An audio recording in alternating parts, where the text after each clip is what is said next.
खरं तर शिरोळ सारख्या ठिकाणी म्हणजे जिथे कृष्णा, पंचगंगा या नद्यांनी हा परिसर सगळा सुजलाम सुफलाम केलेला आहे, शेतीला अत्यंत मोठ्या पातळीवर मोठ्या दर्जावर ज्या शेतकऱ्यांनी आणि इथल्या कष्टकऱ्यांनी नेऊन ठेवलेलं आहे, त्याच मातीमध्ये साहित्याचा गजर हा सतत 10 वर्ष सुरू आहे आणि आपण सर्वांनी चालू ठेवलेला आहे, याचं मला विशेष कौतुक वाटतं. इथं असलेल्यांना गेली 10 वर्षे चांगली साहित्याची मेजवानी मिळत असेल यात शंका नाही.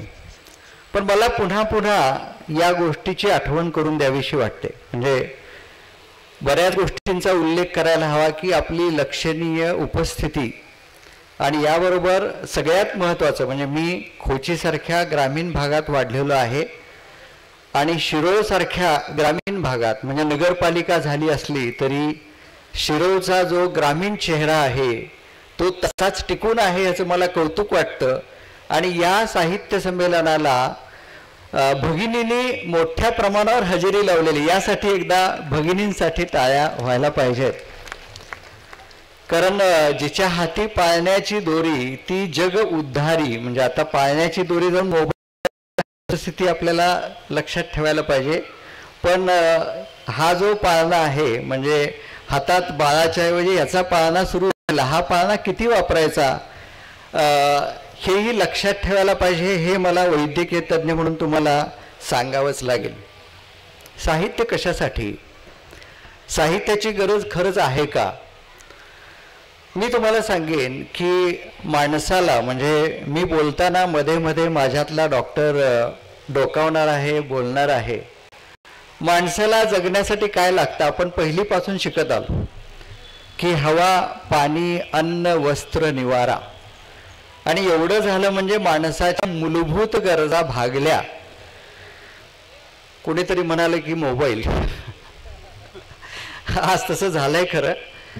तर या मूलभूत गरजा जरी असल्या तरी मूलभूत गरजामध्ये आज या बदलत्या काळामध्ये बऱ्याच गोष्टींचा समावेश करावा लागेल.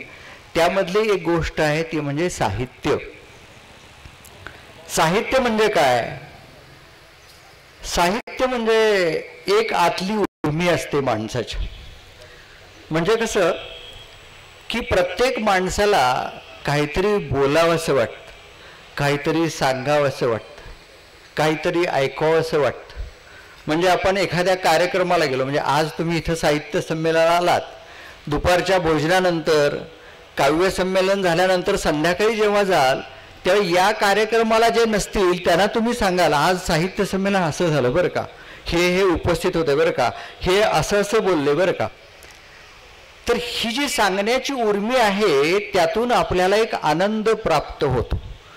म्हणजे कथा, गोष्ट, कादंबरी, कविता, नाटक या सगळ्या प्रकारातून माणूस व्यक्त होत असतो. आणि हे व्यक्त होणं जर सुरू राहिलं तर माणूस हेल्दी राहतो म्हणजे निरोगी राहतो. म्हणून साहित्याची गरज आहे. साहित्य म्हणजे केवळ कागदावर लिहिलेलं, छापलेलं एवढंच नव्हे. आता मी जे बोलतोय ते साहित्यच आहे. तुम्ही जे ऐकताय ते साहित्य आहे. उंच माझा झोकामध्ये जे शीर्षक गीत आहे ते साहित्य आहे. नाटकामध्ये जे काही ऐकतो ते साहित्यच आहे. आणि तुम्ही एखादा स्टेटस ठेवताना तो जर चांगला असेल तर ते सुद्धा साहित्यच आहे. म्हणजे पुस्तकं वाचायची सोडून ते करू नका. डॉक्टरनी सांगितले ते साहित्य, मग त्यातच गुरफटू नका. त्या लेखनाला म्हणजे कधीही क्षर न होणारं, क्षय न होणारं म्हणजे ते अक्षर, कायमस्वरूपी राहणारं ते म्हणजे अक्षर. बरेच लोक जेव्हा आम्ही विचारतो की तुम्ही वाचता का, तर ते म्हणतात वाचतो. काय वाचता, तर मोबाईलमधले मेसेज वाचतो. व्हॉट्सअप किंवा इंस्टाग्राम किंवा मोबाईलमधले मेसेज वाचणं म्हणजे वाचन नव्हे. तरुण पिढीला मुद्दाम मला सांगावंसं वाटतं की या इलेक्ट्रॉनिक मीडियामधलं जे वाचन आहे किंवा जे श्रवण आहे किंवा जे दृश्य आहे ते सगळं स्खलनशील असतं. पण पुस्तकांचं वाचन हे सृजनशील, सर्जनशील असतं. तर या दोन मधला फरक हा तुम्ही समजावून घ्यायला हवा. आणि मी जे सांगतो तुम्हाला की साहित्य म्हणजे संवाद, साहित्य म्हणजे एकमेकाशी बोलणं, साहित्य म्हणजे काही व्यक्त होणं, साहित्य म्हणजे काही सांगणं. पण मी तुम्हाला सांगेन, साहित्य म्हणजे बऱ्याच लोकांना केवळ मनोरंजन असं वाटतं. कथा वाचली, गुदगुल्या झाल्या, विनोद वाचला, आनंद वाटला, गाणी म्हटली, एक संगीत ऐकलं, म्हणजे केवळ साहित्याला मनोरंजन मूल्य आहे असं नाही, तर साहित्याला अनेक कंगोरे आहेत. साहित्याला राजकीय मूल्य आहे, ऐतिहासिक मूल्य आहे, सांस्कृतिक मूल्य आहे, कलात्मक मूल्य आहे, तात्विक मूल्य आहे आणि नैतिक मूल्य देखील आहे. हे कुणासाठी? जे समजून घेतात त्यांच्यासाठी. म्हणजे मी जेव्हा तुमच्याशी आत्ता बोलतोय तेव्हा तुमच्या हातात मोबाईल नसेल आणि तुम्हा एखादा मेसेज बघत नसाल तर तुमच्यापर्यंत काही पोहोचेल नाही का? आता तुम्ही मेसेज बघत नाही, मोबाईल बघत नाही, माझ्याकडे लक्ष आहे, पण माझी भाषाच जर तुम्हाला कळत नसेल तर त्याला काहीच अर्थ नाही, नाही का? म्हणजे मण्ಣಿनावर उरी होगिದ್ದು अंगड्या होदा इकडे बंद बक्का ನನಗೆ ಹೇಳಿದ की ನನಗೆ ಹೊಟ್ಟೆ ನುಸ್ಲಾಕತೈತಿ. आता ज्यांना कन्नड येते त्यांना हे कळेल, ज्यांना कन्नड येत नाही त्यांना समजणार नाही, नाही का? तेव्हा भाषा महत्वाची. गंमतशीर गोष्ट आहे, एक असाच गृहस्थ एका अनोळखी प्रदेशात, अनोळखी देशात व्यापारानिमित्त जातो आणि त्यावेळी मोबाईल वगैरे नव्हते, भाषिक भाषांतर ट्रान्सलेशन नव्हतं, मध्ये मध्ये इंग्रजी बोलावं लागतं कारण बऱ्याचदा इंग्रजी चांगलं कळतं लोकांना हल्ली. तर त्या भाषा अनभिज्ञ असलेल्या प्रदेशात तो गेला आणि तो थोडा संकुचित विचाराचा होता, व्यापारी होता आणि त्याला नेहमी आकस वाटायचा दुसऱ्यांबद्दल. तिथे गेल्यानंतर आणि त्याच्यामध्ये आणखीन एक गर्व होता, त्याला वाटायचं की मीच सर्वात श्रीमंत आहे. तिथे उतरल्यानंतर एक मोठा भव्य असा बंगला ते बघितला आणि त्याचा जो संकुचित भाव होता तो जागा झाला, अहंभाव जागा झाला आणि त्यांनी रस्त्याला विचारलं की हे कोणाचं घर आहे? अर्थात याची भाषा वेगळी, त्याची भाषा वेगळी आणि त्यांनी फक्त बोट दाखवलं की हे घर कुणाचं आहे. याला माहिती नव्हतं की त्याला भाषा येत नाही आणि तो म्हणाला की कैवत्सण. आता कैवत्सण याचा अर्थ मला माहीत नाही असा त्यांच्या भाषेत अर्थ होता. याला वाटलं कैवत्सण नावाचा कोणीतरी गृहस्थ आहे, तसं आहे. त्याच्या मनामध्ये कैवत्सणाबद्दल मत्सर जागा झाला. तसाच पुढे चालत गेला आणि मोठी भारी कार एक चालली होती. आता तो पहिला ग्रस्त निघून गेला, आता दुसरा ग्रस्त दिसला, तो म्हणा ही कार कुणाची आहे? आता त्यालाही माहित नव्हतं, म्हणाला कैवत्सण. अरे बोल कार सुद्धा कैवत्सणाची आहे. कैवत्सणाबद्दल त्याला राग यायला लागला आणि तो चालत चालत गेला तर तो बंदरावर गेला आणि त्या जहाजात बऱ्याच मोठ्या मोठ्या चांगल्या चांगल्या वस्तू उतरत होते आणि त्याला परत मत्सर जागा झाला, एवढ्या सगळ्या किमती वस्तू आहेत त्या कुणाच्या आहेत? त्याने विचारलं हे कैवत्सण, मला माहित नाही. पण याला वाटलं की त्या कैवत्सणाच्याच आहेत. त्याच्या मनात जळफळाट निर्माण झाला. आता त्या कैवत्सण एकदा मरून जावं असं उगीच वाटलं. असं वाटतं आपल्याला बऱ्याचदा. दैनंदिन जीवनात जगताना आपण जेव्हा स्वतःचाच विचार करतो तेव्हा असे वाईट वाईट विचार मनात येत असतात आणि वाईट विचार काढण्याचं काम साहित्य करत असतं. साहित्य का वाचायचं? तर यासाठी. तर त्याच्या मनात तसा विचार आला की हा कैवत्सण मरून जावा आणि बऱ्याच लोकांना वाटतं की मलाच दैवी देणगी मिळालेली आहे. माझ्या मनात आलं की असं होतं, असा एक भ्रम लोकांच्या मध्ये असतो.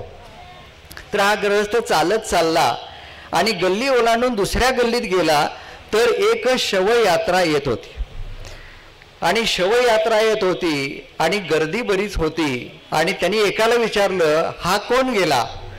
तिथल्या गृहस्थानं सांगितलं की कैवत्सण, मला माहित नाही. आणि ह्याला प्रचंड आनंद झाला की माझ्या मनात आलं होतं कैवत्सण एकदा मेला. तर मला हे सांगायचं आहे की भाषा आली पाहिजे, नाहीतर असा गोंधळ होतो. आणि भाषा यायची असेल तर आपण ज्या साहित्य संमेलनासाठी जमलोय त्या मराठी भाषेचा तरी आदर व्हायला पाहिजे. मराठी भाषा आपण जागी ठेवली पाहिजे, जागृत ठेवली पाहिजे.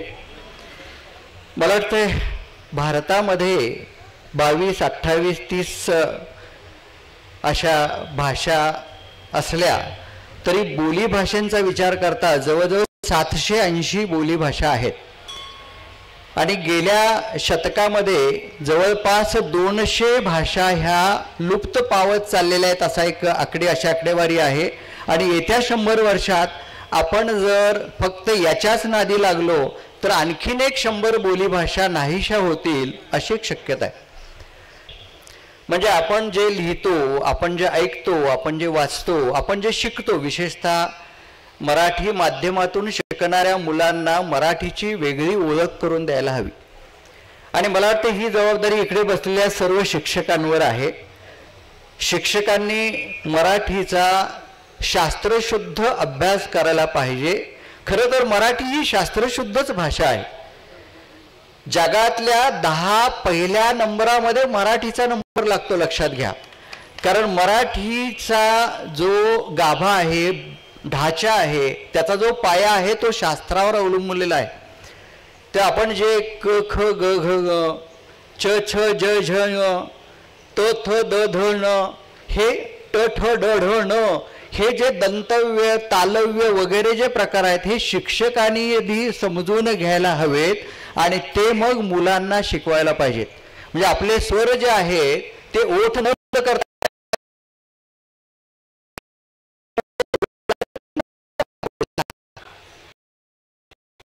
मराठीचं वैशिष्ट्य आहे. इतकी शास्त्रशुद्ध भाषा इंग्रजी देखील नाही. म्हणजे HIGH हाय आणि COUGH कफ याचा उच्चार असा का मुलांना आपण सांगू शकत नाही. मराठीमध्ये ते आपण व्यवस्थित सांगू शकतो. पहिलीला असलेल्या विद्यार्थी, इथे विद्यार्थी काही दिसत आहेत म्हणून सांगतो, आपण शिकवताना अंकल्पित बघ म्हणतो. अंकल्पी बघ. मुलं उच्चार कसा करतात? अंकल्पी, अंकल्पी. अंकल्पी नाही, ते अंक लिपी. आपण हे तोडायला पाहिजे. अंक लिपी बघ बाबा. कागदावर मी लिहून आणलेला आहे. आपण काय करतो? पाठपुट लिही. पाठपुट नाही, ते पाठ आणि पोट असं आहे. पाठपोट लिही. आपण बघत नाही ते. म्हणजे एखादा माणूस चालता चालता पडला, धडपडलाय बघ, ते धडपड नाही का, धड पडणं आहे. हे डोकं धड पडलं. किती सुंदर भाषा आहे बघा. आपण ह्या सुंदर भाषेचा अशा सुंदर पद्धतीनं जर प्रचार केला तर ह्या भाषेच्या प्रेमात मुलं पडतील, नको तिथं पडणार नाहीत. आणि मग ते वाचायला लागतील. आणि एकदा वाचायला लागले की पुन्हा थांबवावं लागेल की आता वाचन बंद कर, जरा आता खेळायला जा. आणि मग अशी एखादी खेळाडू तयार होते. मला आज पुरस्कार मिळाले, ज्यांच्या पुस्तकांचं प्रकाशन झालं त्या सर्वांचं कौतुक करावं असं वाटतं. आणि संयोजकांचं त्याहून अधिक कौतुक करावं असं वाटतं. सुनील पाटलांचं जास्त कौतुक करावं असं वाटतं. कारण त्यांनी या नवोदित लेखकांना, कवींना त्यांनी एक व्यासपीठ दिलं, प्रकाशन केलं. कारण प्रोत्साहन मिळणं महत्वाचं. कवीला, लेखकाला, वक्त्याला समोर श्रोते असतील, वाचक असतील, दाद मिळत असेल तर त्यामध्ये म्हणजे कुणी अश्रू पुसणारा असेल तर रडण्यात मजा आहे, लक्षात घ्या. समोर कोणच नाही मग रडत बसून का उपयोग. तर या सगळ्या यांचं मला कौतुक आहे. म्हणजे पूर्वी शेतकऱ्यांच्या समोर बोलणं मला योग्य वाटत नाही. एखाद्या बागेमध्ये एखादं झाड असेल आणि त्या झाडाला ते शेरडू किंवा करडू जेव्हा तोंड लावतं तेव्हा आपण त्याला हकतो, नको हात तोंड लावायला. पण तुम्हाला मी सांगेन की ज्या झाडाला असं शेरडू, करडू, शेळी तोंड लावून जाते, पानं फाडून जाते, तेव्हा ते झाड अधिक वाढतं. हे शास्त्र तुम्हाला शेतकरी म्हणून माहिती असेल. हे उदाहरण वेगळं असलं तरी जेव्हा तुम्हाला वाचकाची दाद मिळते तेव्हा त्या साहित्याला अर्थ असतो. साहित्य आणि समाज यांना एकमेकापासून आपल्याला वेगळं करता येत नाही. म्हणजे एखाद्या जमिनीतून झाड उगवतं तसं समाजातून साहित्य उगवतं. तर समाजात जे जे चाललंय ते आपल्याला दाखवतं. त्याच वेळी समाजात जे असू नये असं वाटतं लेखकाला ते साहित्य दाखवतं. साहित्यामध्ये मोठी ताकद असते, कारण साहित्यामुळं क्रांती होते, साहित्यामुळं उलथापालथ होते, राजकीय उलथापालथ होते, साहित्यामुळं एखाद्या विषयाला गती मिळते. रेचेल कार्सन नावाच्या एक बाई होत्या, रॅचेल कार्सन. त्यांनी 1962 मध्ये सायलेंट स्प्रिंग नावाचं पुस्तक लिहिलं. 1962 त्या बाईंनी दाखवून दिलं की आपण शेतामध्ये जे काही सेंद्रिय शेताचा विषय हा, आपण कीटकनाशक जी मारतो त्या कीटकनाशकामुळे हळूहळू पक्षी कमी व्हायला लागलेत. Silent spring. आणि त्या पुस्तकाची नोंद घेतल्यानंतर जवळपास दशकभरानंतर ह्या इन्सेक्टिसाइड आणि पेस्टिसाइडवर जगभर बंधन आलं. विषय असला तरी तो आपल्या जगण्याचा विषय आहे. आणि आजही मी तुम्हाला सांगतो, आपल्या खाण्यामधून जे काही जातं त्यामुळं कॅन्सरचं प्रमाण अतोनात वाढलेलं आहे. म्हणजे अगदी बसल्या बसल्या तुम्ही आपल्या नातेवाईकांच्या कल्पना डोळ्यासमोर आणल्या किंवा नातेवाईकांची आजारपणं आणली तरी आपल्या अनेक नातेवाईकांना ब्लड प्रेशर आहे, शुगर आहे, कुणाला तरी ब्रेस्ट कॅन्सर म्हणजे स्तनाचा कॅन्सर आहे, किडनीचा कशाचा तरी कॅन्सर, पोटाचा कॅन्सर आहे. हे सगळं जे आहे याच्या मुळाशी आपलं वर्तन. आपलं वर्तन म्हणजे काय? पुन्हा आपलं वर्तन जे आहे ते अधिक पैसा कमावण्याचं. म्हणजे खरं तर आपल्याला जगायचं कशासाठी हेच कळत नाही. आपल्याला वाटतं की आपलं हित मी करत जाईन, माझं हित करत गेलो म्हणजे मी यशस्वी झालो. म्हणजे आपणही सगळे पायंडे पाडलेले आहेत. हितमे सहितम सहितस्य भाव इति साहित्यम. हिताची गोष्ट कुणाच्या? इतरांच्या. मी माझंच हित साधत गेलो, मीच अधिक पैसा कमवत गेलो, मी माझा फायदा बघत गेलो आणि माझ्या समोर असलेल्या, माझ्या भोवताली असलेल्या, माझे ज्याला आपण लौकिकदृष्ट्या म्हणत नाही, म्हणजे माझा भाऊ, माझी बायको, माझी मुलं यांना सोडून आपण परके म्हणतो, यांचा विचार न करता मी जे काही हित साधतो त्या हिताला हित म्हणत नाहीत. इतरांचं हित जेव्हा बघतो तेव्हा त्याला साहित्य म्हणतो. साहित्याचा खरा अर्थ म्हणजे इतरांचं हित पाहण्याची दृष्टी जी देते त्याला खरं तर साहित्य म्हणायला हवं. आणि मला वाटतं आपण लहानपणापासून मुलांना जर हे शिकवलं तर मुलं चांगला नागरिक बनतील. आपण दुर्दैवाने हे शिकवत नाही. लहानपणापासून आपल्या ज्या डोक्यामध्ये, मेंदूमध्ये, मनामध्ये षडरिपू आहेत, म्हणजे काम, क्रोध, लोभ, मोह, मद, मत्सर, हे पालक लोक दुर्दैवानं खतपाणीच घालतो का असं मला खूपदा वाटतं. मूलभूत या ज्या विकृती म्हणूया किंवा दोष म्हणूया, व्यक्तिमत्वाला चालना न देणाऱ्या गोष्टी आहेत, ते काढून टाकण्यासारखं शिक्षण आपण मुलांना द्यायला पाहिजे. त्यासाठी आपल्याला मुलांमध्ये दयाभाव, करुणा, परोपकार या सगळ्या वृत्तींची जोपासना करायला शिकलं पाहिजे. आणि ह्यासाठी मला वाटतं गोष्टी उपयोगाला येतात. मी आणखीन एक गोष्ट सांगतो तुम्हाला. माणसामध्ये अर्थात हे थोडं आधी असावं लागतं. मी खूपदा असं बोललोय, दादांच्या एका शाळेत हे वाक्य बोललो मी की हल्ली मुलांना डॉक्टर करायचं एक मोहीमच आहे असं म्हणता येईल. म्हणजे मुलगा जेव्हा 10वीला जातो तेव्हा घराला 10वी लागत नाही, वाळवी लागते असं म्हणतात. म्हणजे वाळवीसारखी 10वी असते आणि मोठी वाळवी म्हणजे 12वी. म्हणजे टी व्ही काढून तेव्हा हे करा ते करा, ठीक आहे ना, पण त्याच्या मनाचा थोडा विचार करा. त्याला थोडंसं बाहेर जावं वाटतं, त्याला थोडं खेळावं वाटतं, त्या मुलीला थोडं हुंदडावं वाटतं. हे काहीच नाही, बंद खोलीमध्ये बंद. हे 10वी-12वीचं उदाहरण दिलं. पण जे लोक साहित्य वाचत नाहीत, जे लोक कथा वाचत नाहीत, जे लोक कविता वाचत नाहीत, त्यांची अवस्था अशीच आहे. म्हणजे खोली बंद करायची, दार बंद करायचं, फॅन लावायचा नाही, खिडक्या सगळ्या बंद, त्याला काचा नाहीत. साहित्य म्हणजे काय? ह्या खिडक्या उघडणं, दारं उघडणं, त्या खिडकीतून निरभ्र असं आकाश बघणं, खिडकीतून बाहेरचा रस्ता बघणं, खिडकीतून एखादं झाड बघणं, त्या झाडावर एखादं बुलबुल आलेलं असतं, एखादी साळून खेळलेली असते, आणि हे पक्षी असे येतात आणि ते किलबिलाट करतात, रस्त्यावरून कुणीतरी जात असतो, कुणीतरी गात असतो. हे सगळं बघणं म्हणजे साहित्य. लक्षात घ्या, एखाद्या बीजामध्ये गुण असतात, आम्ही ज्याला गुणसूत्र म्हणतो, म्हणजे अनुवंशिक पद्धतीनं सगळं आलेलं असतं. पण एखादं बी तुम्ही जमिनीत न टाकता घरामध्ये चांगल्या सोन्याच्या डब्यात ठेवलं, त्याचं झाड कधीच होणार नाही. ते मातीतच टाकायला पाहिजे. त्या बियाला माती मिळाली पाहिजे, पाणी मिळालं पाहिजे, ऊब मिळाली पाहिजे, प्रकाश मिळाला पाहिजे, हवा मिळाली पाहिजे, तर त्यातून अंकुर फुटतं, वृक्ष होतो.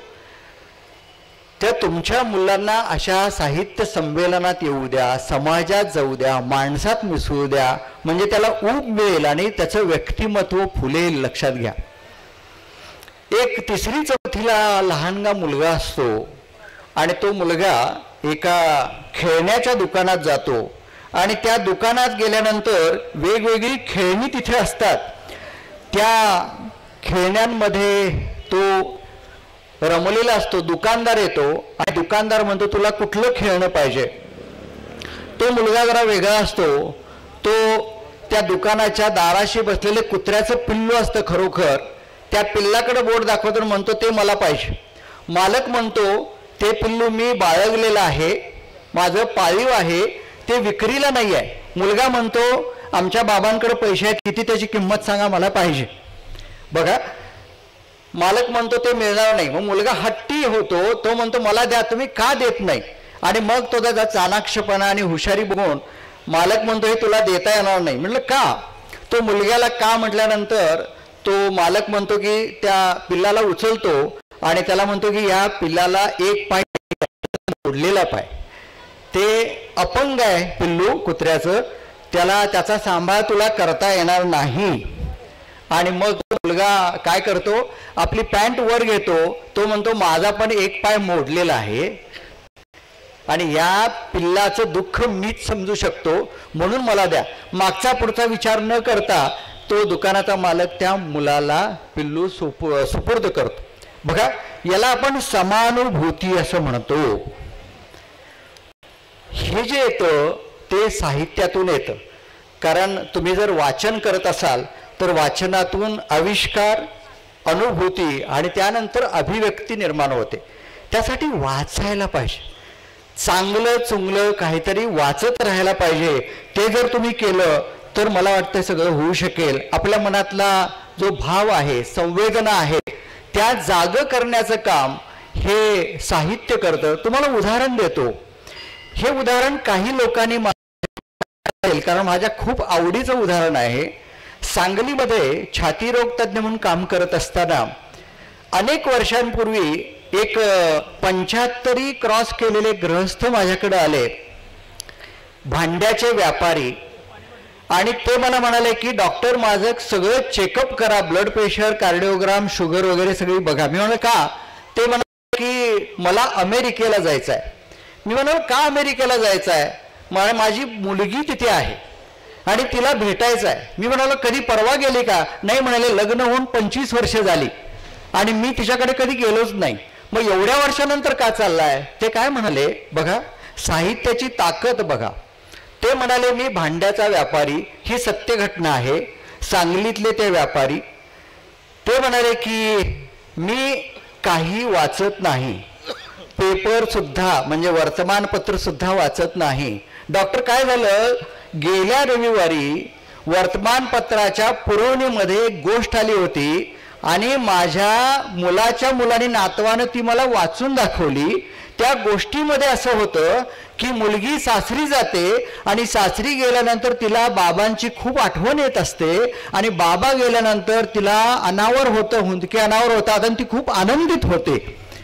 मला आजपर्यंत ते कळलं नाही म्हणाले की अमेरिकेला तिकडे गेली सुखात आहे, ती खूपदा मला बोलावून दमली, पण मला कळलं नाही. ते गोष्ट वाचल्यावर मला कळलं की मुलीला आनंद होऊ शकतो. ते ही खऱ्या अर्थानं माझ्या समोर घडलेली गोष्ट आहे. साहित्याची ही ताकद आहे.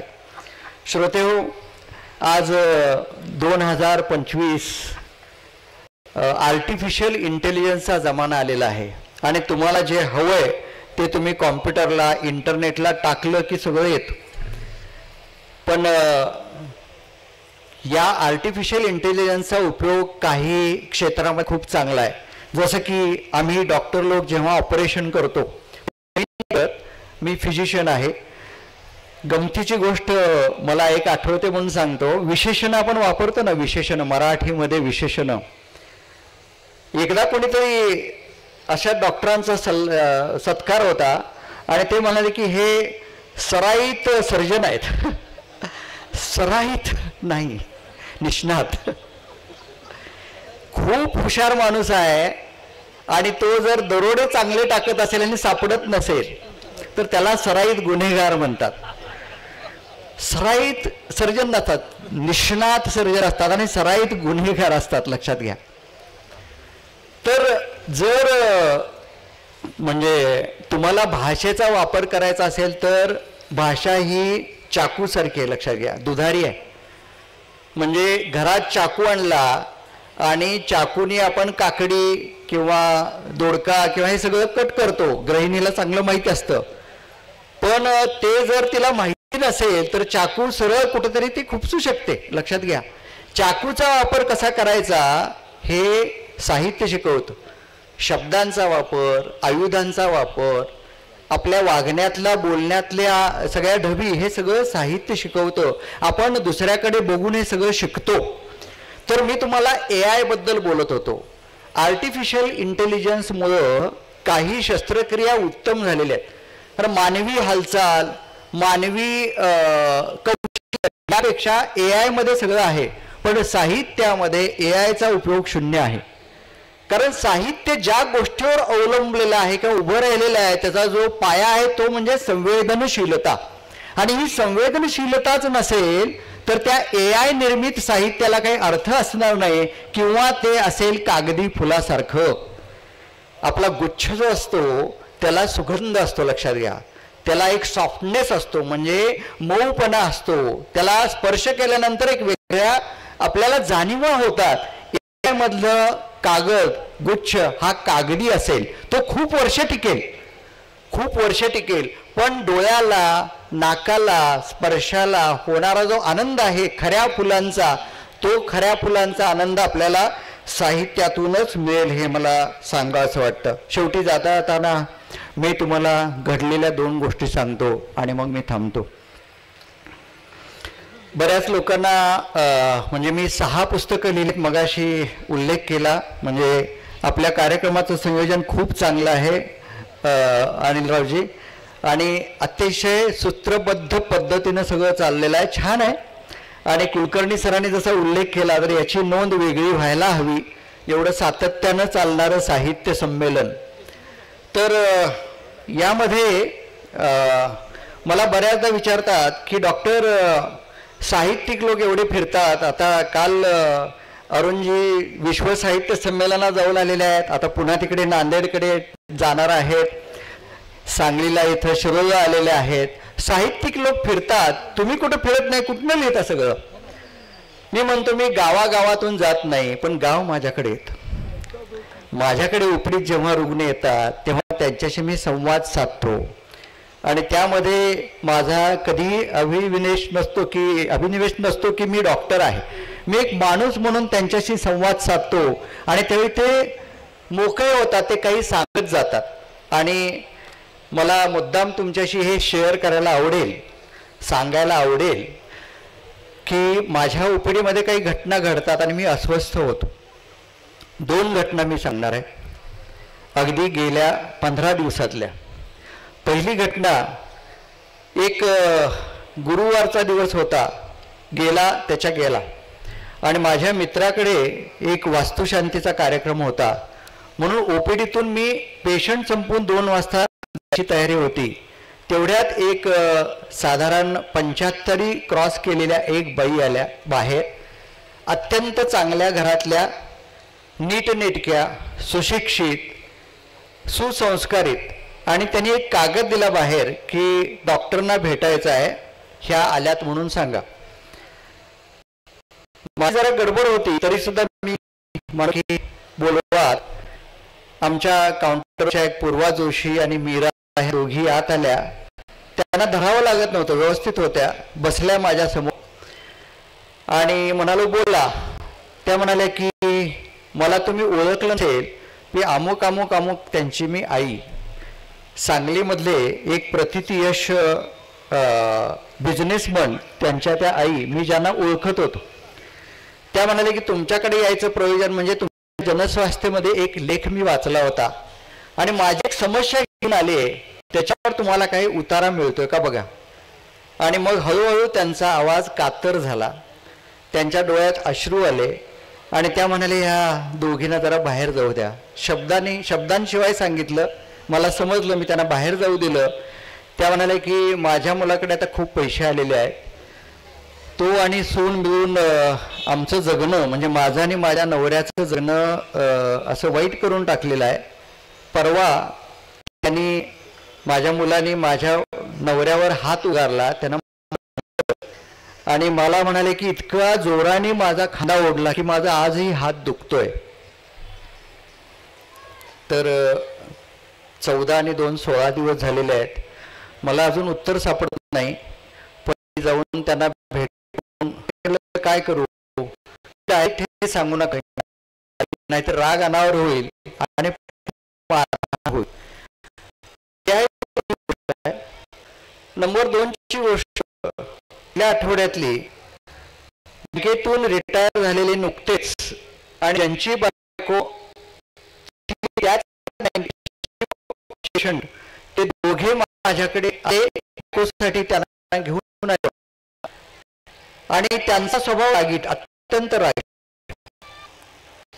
तर मला आमच्या काउंटरच्या मुलींना सांगितलं की सर त्यांना लवकर घेऊया.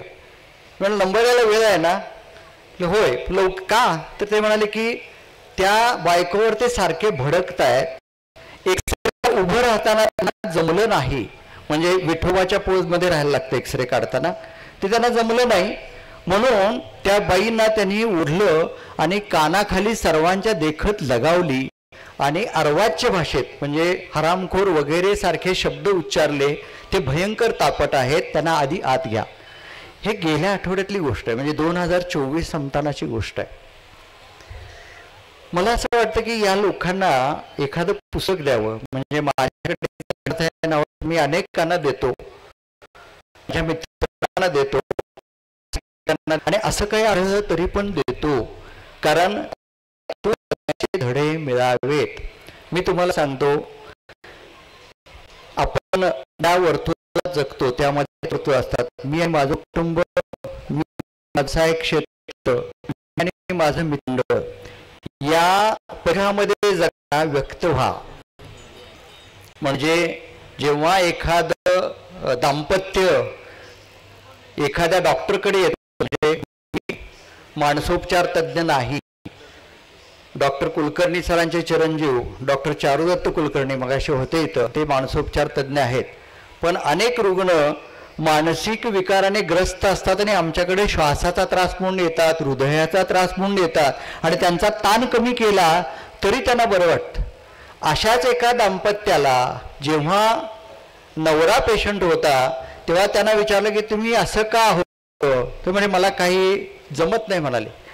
आणि जेव्हा बायकोला प्रश्न केला का होतं असं, तर ते हल्ली काही बोलतच नाही, 5-6 महिने झाले शांत असतात.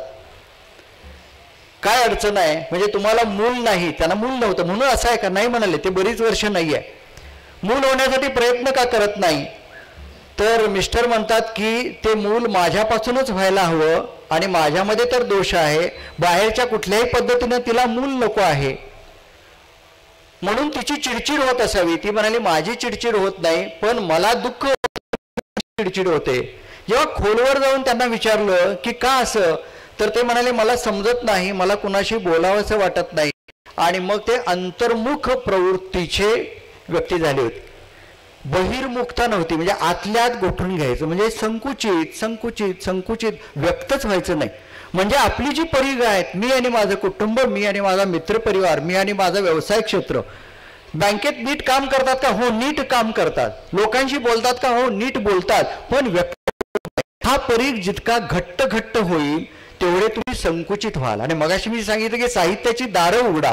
पुन्हा अशा व्यक्तीला एखादं पुस्तक द्यावंसं वाटतं, एखादं गाणं ऐका असं मला सांगावंसं वाटतं. म्हणजे गाणी ऐकणं हा सुद्धा साहित्याचाच भाग आहे, पण त्यातला अर्थ समजावून घ्यायला हवा. गाणी उगीच थिल्लर गाणी ऐकून साहित्य होत नाही, प्रसवलं जात नाही. म्हणून मला असं वाटतं की सगळ्यांसाठी, म्हणजे केवळ न जगता इतरांसाठी जगण्याचा वसा जर घेतला, म्हणजे पुन्हा एकदा एक गोष्ट की जेव्हा एखाद्या व्यक्तीला, म्हणजे समजा भीमराव धुळबुळ सरांना मला जर 10,000 रुपये द्यायचे असतील तर मी 10,000 रुपये त्यांना दिले की माझ्याकडचे गेले, काही काळासाठी तरी गेले. पण धुळबुळ सरांना मला आनंद द्यायचा असेल तर माझ्याकडचा आनंद कमी होत नाही, तो उलट वाढतो, लक्षात घ्या.